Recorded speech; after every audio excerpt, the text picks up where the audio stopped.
Баршаңызға қайырлы күн достар. Дені сау бала, көңілді бала деген ұқсас ұғым бар. Бала көтеріңкі көңіл күйде болмай, қапалы, мазасыз күй жиі мазаласа, ол баланың физиологиялық жағдайымен, дәлірек айтсақ, ағзасына белгілі бір витаминдердің жеткіліксіздігімен байланысты болуы мүмкін. Баланың денсаулығы ол дүниеге келмей жатып, жүктілік кезіндегі анасының жағдайына, түрлі дәрумендердің қабылдауы мен дефицитіне байланысты пайда болады. Назарларыңызға балаңыз ішуге тиіс ең маңызды витаминдердің тізімін ұсынамыз. Видеоны көрмес бұрын каналға жазылып қоңыраушаны басып қоюды ұмытпаңыз. Сонда сіз пайдалы видеоларды көп адамның көруіне себепші боласыз. Омега-3 немесе балық майы өсіп келе жатқан бала ағзасы үшін маңызы зор.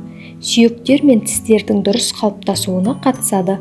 Кальций мен фосфордың қандағы құрамын реттеп, минералдардың ішекке сіңірілуін және ақыл-ой қызметін арттырады.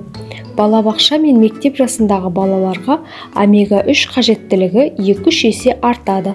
Мамандардың зерттеуі бойынша омега-3 дефициті кезінде балалар зейінін шоғырландыра алмайды. Гипербелсенділік, ұйқының бұзылуы, мазасыздық пен дене салмағының аздығынан зардап шегеді. Әсіресе компьютер алдында көп отыратын балалардың көз жанарын құрғаудан сақтап, көздің көру қабілетін жақсартады. D3 витамині негізгі қызметі тағамнан кальций мен фосфордың сіңірілуіне көмектеседі. Өсіп келе жатқан ағзаны дұрыс дамуына, жүйке жүйесі, эндокриндік жүйе, тістер мен сүйектердің дұрыс қалыптасуына аса қажет. Сондай-ақ бала ағзасын түрлі вирустар, бактериялар мен инфекциялардан қорғап, иммунитетін күшейтеді. Бала дамуы үшін ең маңызды микроэлементтердің бірі йод. Егер ағзада йод дефицит болса, балада ақыл-ой дамуы тежелуі мүмкін. Йод қалқанша безден бөлінетін гормон құрамына еніп, ағзадағы бүкіл зат алмасу процестеріне қатысады.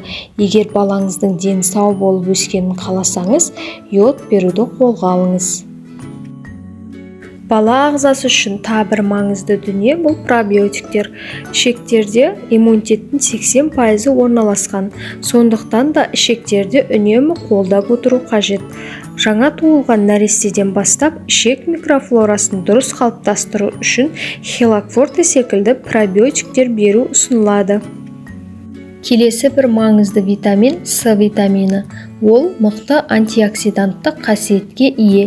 Иммундық жүйенің дұрыс жұмыс жасауы үшін бұлшықет пен терінің мықты болуына, жаралардың тез жазылуына, сондай-ақ ағза үшін маңызды элемент темірдің ағзада сіңірілуіне аса қажет.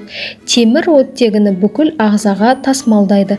Егер ағзада С витамині жеткіліксіз болса, балалар әлсіздік пен шаршауды сезінеді. Достар, сіздер балаларыңызға қандай витамин бересіздер? Төменге пікірге жаза кетіңіз. Видео пайдалы болса, достарыңыз бен туыстарыңызға жіберуді де ұмытпаңыз.